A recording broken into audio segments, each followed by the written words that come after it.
This is our bacon potato soup video, kind of like a chowder with no clams. You can very easily add any kind of seafood to this and make it that kind of seafood chowder. Oyster, clam, shrimp, whatever you want. We're going to start by rendering down some cubed bacon that we have. This is just bacon that we make from peaceful pork, cured for a week, smoked, and then diced up, and then we're rendering this down until it gets nice and crispy like this.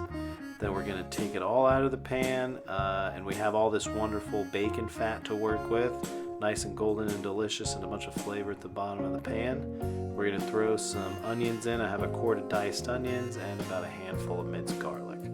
We're going to cook all that together in the bacon fat. Bacon is really the main driving flavor force of this recipe.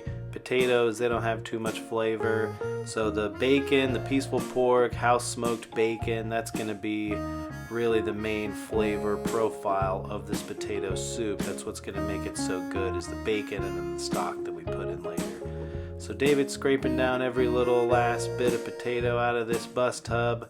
Then we're just going to toss all the potatoes in the bacon fat to really coat them and make sure that every little chunk of potato has some bacon grease on it. Now we're going in with our liquid. We're going to start with the single quart of chicken stock we had in the walk-in, a little bit of cream that we had, probably about a pint, and then I'm just going to fill it to the top with this pork stock that I had just bubbling on the stove next to the soup. This kind of just goes all day, and we strain it, we make hash with it, but luckily I just had some around for us to make this soup out of.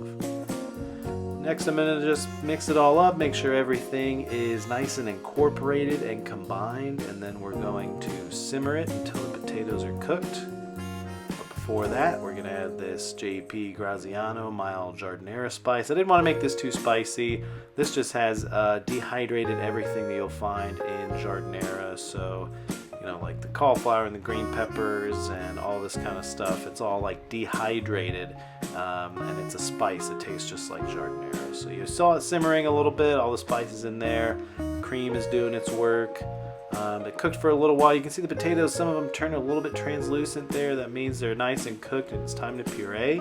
We're just going to hit this for a little bit with the stick blender. Excuse the blurry screen right there. Just like probably 8-10 seconds. Puree it just a little bit till it kind of creams out a little bit. It's not super like all chunky and broth anymore. It's really starting to get creamy.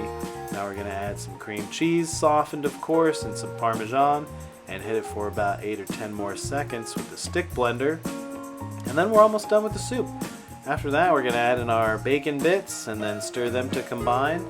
And then we're going to put it in pans for service. I just plated this one up for myself, a little scallion on top.